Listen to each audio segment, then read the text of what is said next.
한 마음으로 힘써 싸우세. 악한 마귀 군사들과 힘써 싸워서 승전보를 울리기까지. 악한 마귀 죄 아무리 강할지라도 우리들에게 장 예수 앞서 가시니. 주저 말고 용감하게 힘써 싸우세. 최후 승리 얻을 때까지. 한 마음으로 힘써 나가세. 한 마음으로 힘써 싸우세. 악한 마귀 군사들과 힘써 싸워서 승전보를 울리기까지. 죄악 중에 빠진 사람 죄를 뉘우쳐 십자가에 달린 예수 믿기만 하면 위태한 데 빠진 영혼 구원 얻어서 천국 백성 될 것이니세.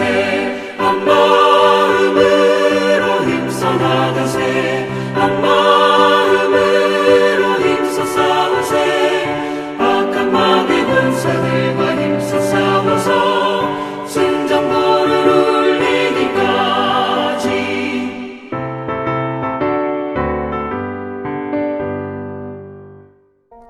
르우벤 자손과 갓 사람과 므낫세 반지파에서 나가 싸울 만한 용사, 곧 능히 방패와 칼을 들며 활을 당겨 싸움에 익숙한 자는 44,760명이라.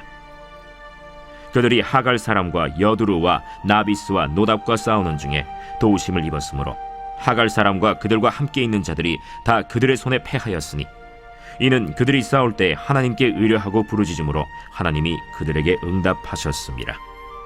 그들이 대적의 짐승 곧 낙타 5만 마리와 양 25만 마리와 나귀 2천 마리를 빼앗으며 사람 10만 명을 사로잡았고, 죽임을 당한 자가 많았으니 이 싸움이 하나님께로 말미암았습니다. 그들이 그들의 땅에 거주하여 사로잡힐 때까지 이르렀더라. 므낫세 반지파 자손들이 그 땅에 거주하면서 그들이 번성하여 바산에서부터 바알 헤르몬과 스닐과 헤르몬 산까지 다다랐으며, 그들의 족장은 에벨과 이시와 엘리엘과 아스리엘과 예레미야와 호다위야와 야디엘이며 다 용감하고 유명한 족장이었더라. 그들이 그들의 조상들의 하나님께 범죄하여 하나님이 그들 앞에서 멸하신 그 땅 백성의 신들을 간음하듯 섬긴지라. 그러므로 이스라엘 하나님이 아스루 왕 불의 마음을 일으키시며 아스루 왕 디글랏 빌레셀의 마음을 일으키심에 곧 르우벤과 갓과 므낫세 반지파를 사로잡아 할라와 하볼과 하라와 고산 강가에 옮긴지라. 그들이 오늘까지 거기에 있느니라. 오늘 본문 18절에서 24절은 역대기에 기록된 갓과 므낫세에 관한 이야기 중에서 역대기에만 나타나는 이야기로, 이어지는 25절에서 26절은 신명기 역사의 이스라엘 쇠퇴와 멸망에 대한 이야기를 나타내고 있습니다.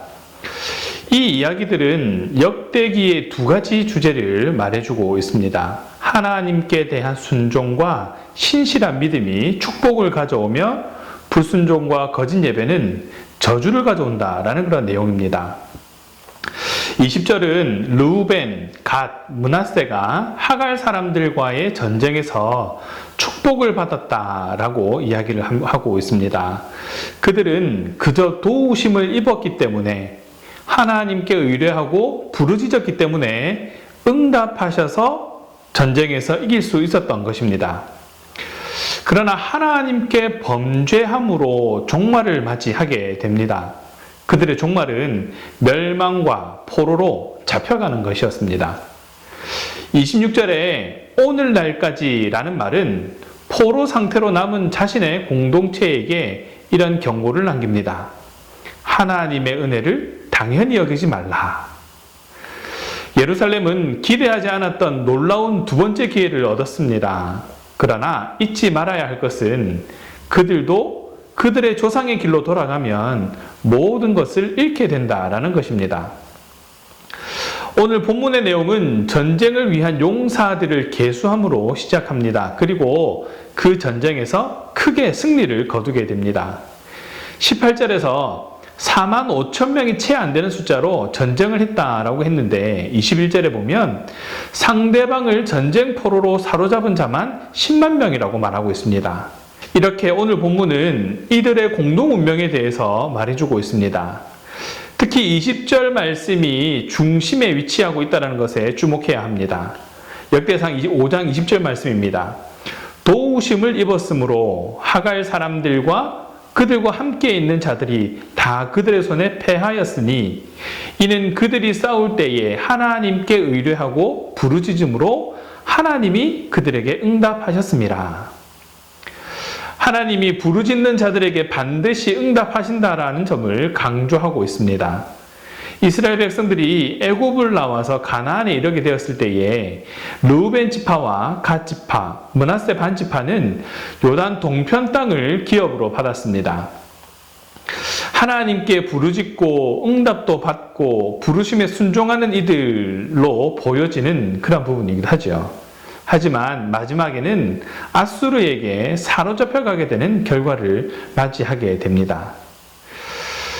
이 마치 과거의 순종의 경험이 미래를 보장하지 않는다라는 것을 가르쳐주는 듯합니다.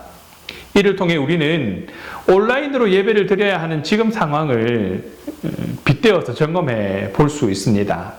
단지 대면 예배의 은혜를 기억하면서 지금 상황에 만족하며 안주해 있지는 않는지 점검해 보시기 바랍니다. 예배를 드리고 있다는 그 행위에 집중할 것이 아니라 예배를 드리는 우리의 마음과 자세에 관한 문제입니다.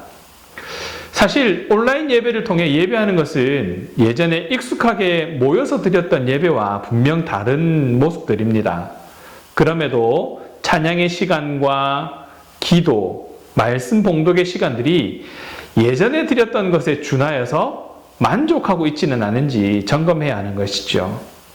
그래, 예전에 우리가 예배 드릴 때 지금 말씀 읽을 때 이런 은혜가 있었지. 예전에 우리 함께 모여 찬양할 때 이런 은혜가 있었지 라는 것을 기억하면서 지금 온라인으로 드리는 그 예배를 만족하고 있지는 않느냐라는 겁니다. 르우벤 자손과 갓 사람들이 거주했던 요단 동편 땅은 요단강으로 인해서 이스라엘로부터 떨어진 그러한 땅이었습니다. 그리고 이 주변에는 암몬과 모압 등 여러 이방 족속들이 둘러싸고 있었죠. 이방 족속들에게 둘러싸여 있다는 것은 전쟁이 빈번하게 일어난다라는 것을 의미하기도 합니다. 또한 동시에 이방 족속과의 교류로 인해서 종교적인 혼합과 우상 숭배가 쉽게 일어날 수 있는 그런 영적인 위기도 항상 존재하는 상황이다라는 것을 말해주고 있습니다. 이 특히 암몬과 모압 족속은 몰록과 그모스라는 우상을 숭배했는데 인신제사와 음란한 성적 행위가 그들의 특징이었습니다. 지금 우리의 상황도 다르지 않습니다. 몸이 멀어지면 마음도 멀어진다 했던가요? 지금 우리가 드리는 예배는 분명 처음과 같지 않습니다. 특히 온라인을 통해 드려지는 예배라 더욱 그러합니다.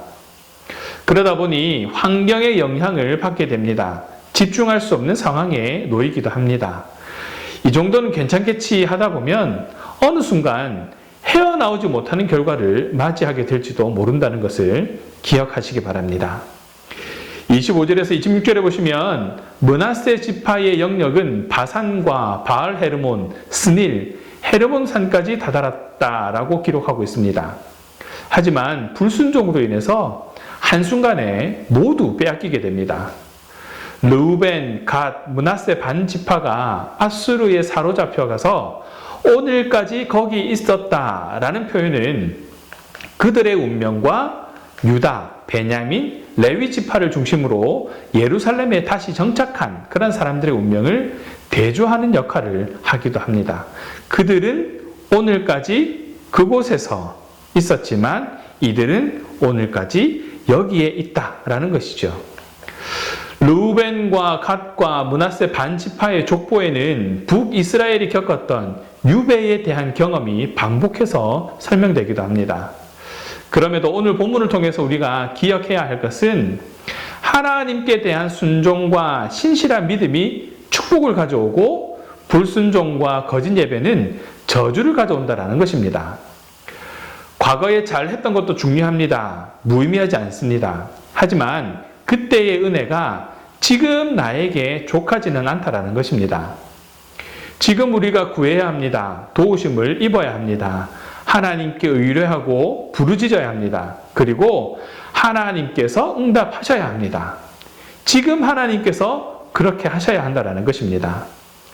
겉으로 그런 척하는 예배, 거짓 예배는 우리의 모든 것을 가져갈 것입니다.